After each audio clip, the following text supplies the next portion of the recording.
So welcome back to the channel. My name is Miguel, aka Torrent, and today we are looking at the SVICLOUD 10S. It is one of those Android TV boxes that come packed with, let's call it, the extra special apps to handle all your streaming needs. Now, the reason this one caught my eye was the price tag. At $209, it's already the cheapest of the bunch that I've tested so far. And of course, if you use like the 5% discount that I have in the description, it drops right under $200. Plus, they throw in a backlit mini wireless keyboard, which is pretty cool, and an 8K HDMI cable for free. Not a bad start off the bat right now. But listen, talk is cheap, and I want to see if this thing actually delivers right out of the box, so we're doing a speed run test. Like usual, I'm going to flip to the top-down camera, start a timer, and we'll see exactly how long it takes to go from a sealed box to watching live content, and we're doing this uncut, raw, no movie magic. And once we get through the speed run, we'll talk about it, and then we'll dive into the hardware, my first reactions, and whether the specs actually hold up. So grab a drink, and let's get into it. All right, and we are back. Let me talk a little bit about the setup. So we have the S10 here. We have my external monitor that has external power here behind there. That's hiding because that's what it needs. We got the timer, and I'm going to cheat a little bit like I usually do because this needs two special things. One is I know that it needs battery, so I got AAAs and AA's because of the remote. And then this cord, HDMI cord, goes specifically for this monitor. It's not a full HDMI. It's like a mini HDMI, so that's where we cheat with that. All right, so now that we have that in place, let's start the timer, and let's do this.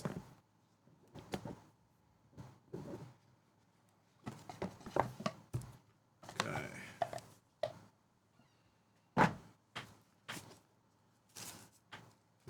Let's get everything out of here.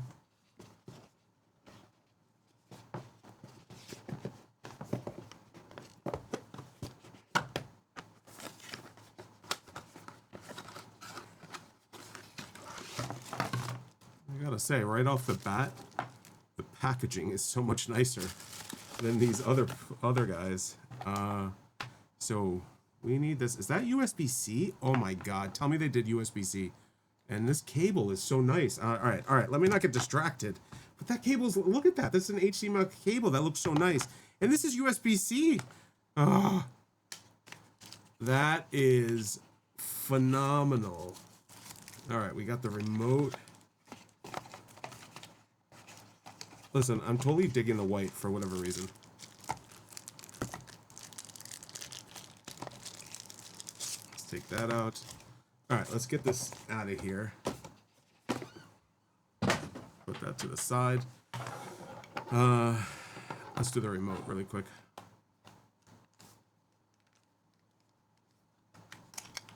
And we got AAAs. AAAs it is.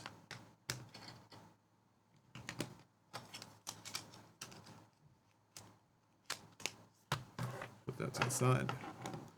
Let's plug this in. It's funny, I don't even need to plug this in because I could use the battery bank, but you know, for the sake of not using it, we're gonna keep it. You know, the problem with these unedited videos, I like to ramble a lot and then I can't edit them out. So all right, we got that plugged in. This thing is a pretty low profile. We're going to talk about that because that is pretty low. All right, we got that. And USB-C in.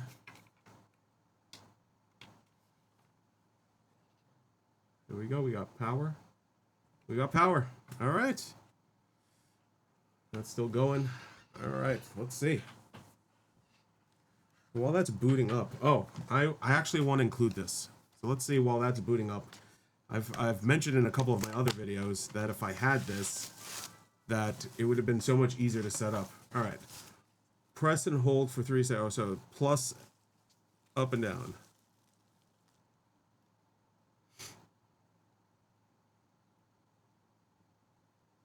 And then release. Oh, see, it helps if I can read. All right. Oh, there it is. Okay, cool.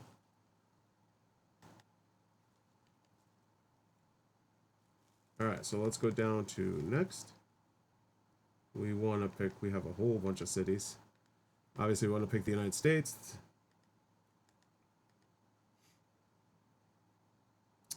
Yeah, we got that. Zoom in, zoom out. Oh, this is for the screen edges. Yep, we got that. Time zone. We want...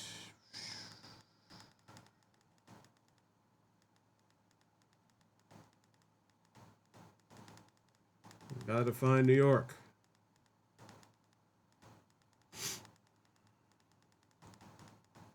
I guess it's up.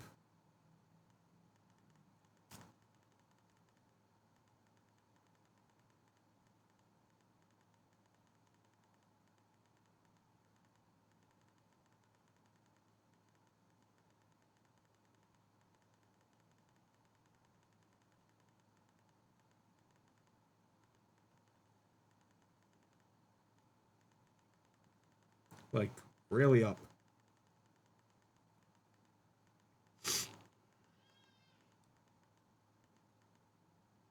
Central. Did we miss it? Central Standard Time. Alaska. We missed it.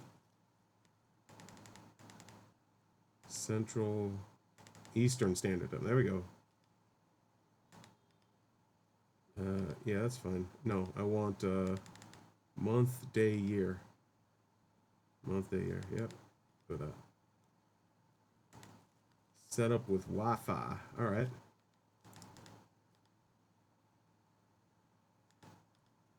So this is the part that I wanted to use the remote for. You know, this extra... Give me a second. I can't walk and talk at the same time.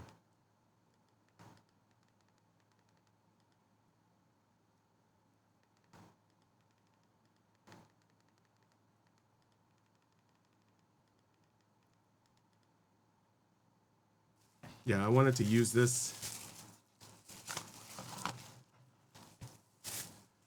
Okay, let's try again. Yeah, that is wrong.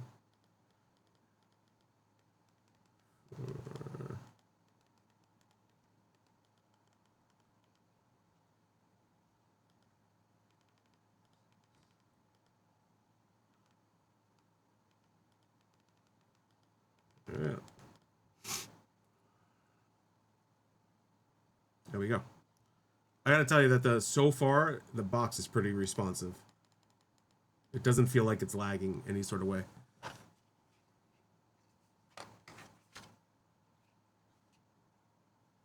This required batteries anyway, which I don't have extra. So next time, we'll set it up next time.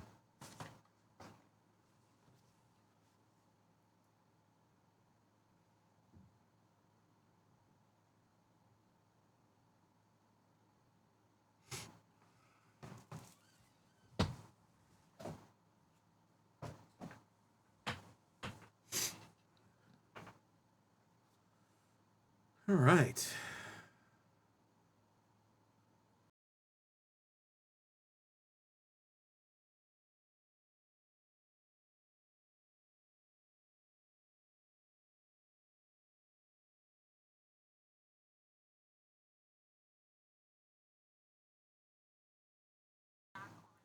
All right, so let's stop the timer at 38 minutes. I don't know how I feel about that. All right, let's stop it and then we'll switch to a talking head and let's go over some stuff.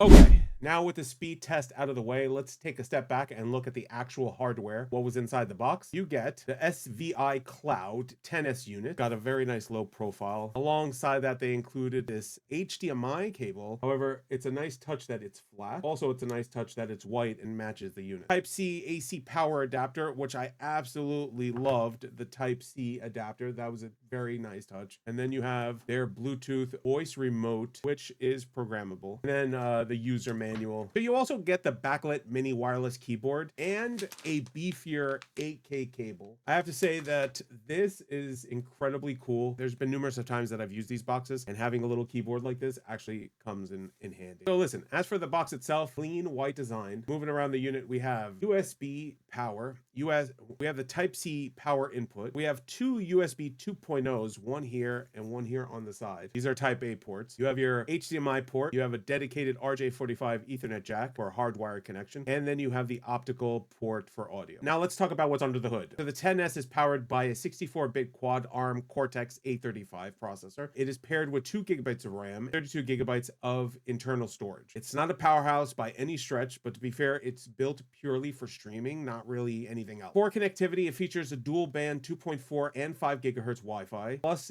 Bluetooth 5.0 for your remote and peripherals. On the video side, it supports hardware decoding for both H.265 and AV1, and outputting up to 4K HDR. Now, it is running Android 12. The hardware is just basic, but we all know that we're not buying this for the hardware. We're buying it for the software. All right, so actually after using this thing, my first reaction was I really like the hardware. Physically, the S10 is probably one of my favorite boxes so far. It has this clean matted white look. It's slim, it's low profile, and it doesn't take up a ton of space. It actually looks like someone put some serious thought into designing it. And I love that it has USB-C for power. Now the setup, where things got a little weird. Unlike something like the vSeeBox, the main streaming apps are not just sitting there ready to go out of the box. The box itself boots up fine, the interface is clean, and the menus are actually totally responsive. But the apps people are probably buying for this, those have to be installed separately. And because I didn't fully read the setup instructions from the email, like a genius that I am, my unboxing to live TV timer went way longer than it probably should have. I think I stopped the test around 38 minutes because I was basically trying to figure out where everything was. And that one's partly on me. Once you know where to go and what to install, the setup makes a lot more sense. Without the firmware updates, this probably could have taken under 10 minutes. With the firmware updates, maybe closer to 15. So the box is not hard to set up, but it's also not as obvious as some of the other boxes that I've tested before. Now, as far as the interface, the actual Android side of the box is solid. It comes with the usual stuff: a browser, YouTube, Google Play, a file manager, media player, Miracast, and a few other standard apps. The home screen is simple, the animations are nice,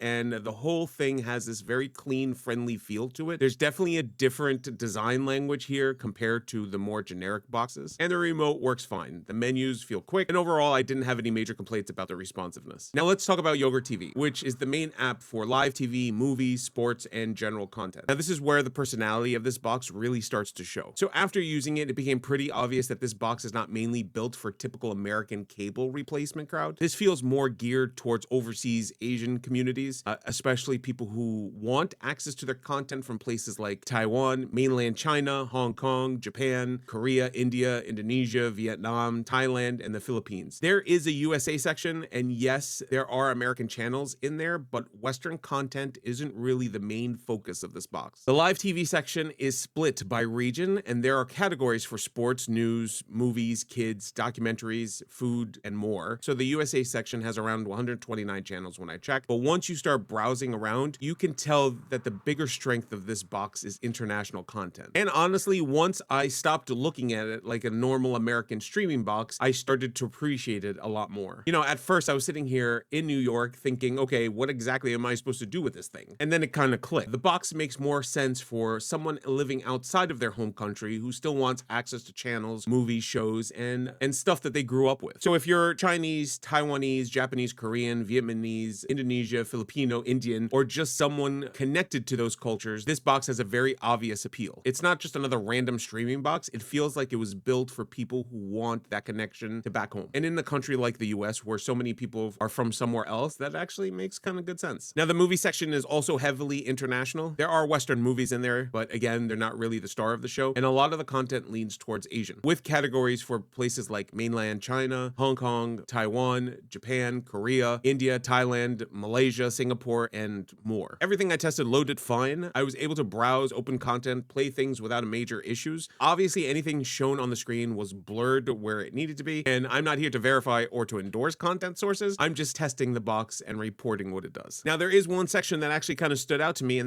was anime. I have not really seen that emphasized as much on some of the other boxes that I've tested. Here has its own space, and there's content from different regions. So if anime is your thing, this box seems to take that category more seriously than I expected. Now, there's also a separate locked adult content app included in the ecosystem. I'm not really going to show that content, obviously, and I'm not going to spend too much time on it, but it is there. It is password protected, and buyers should know that it exists, especially if the box is going to fall into a family room or a shared TV setup. And that's all I'm going to say about that before YouTube starts breathing heavily at this point. So what's my final take on this box? Listen, I really like the hardware. The box looks good. It feels clean. The matte white design is nice. The USB-C power is a win, and the size is perfect if you want something small and low profile. Now, performance-wise, the menus are responsive, the app loads fine, and I didn't run into any major lag during normal use. But this is not the same kind of product as every other Android TV that I've kind of tested. If you're just a typical US viewer looking for simple American cable replacement, this might not be the best fit. There is American content here, but it's not where the box shines. Where it makes more sense is for people who want international content, especially Asian content, or people living abroad who want access to TV and movies from back home. And listen, at $209 and under $200 with a discount code, this is the cheapest box I've tested in this category so far. And for the right person, especially somebody looking for international content, it definitely has a good appeal. For me personally, the hardware is great, the apps are decent, and the value depends entirely on what kind of content you actually care about. So yeah, it's not just another streaming box, it's more specialized than that. And once you just understand who this box is made for, the SVICLOUD S10 starts to make a lot more sense. Anyway guys, don't forget to like and subscribe. I hope you liked the review,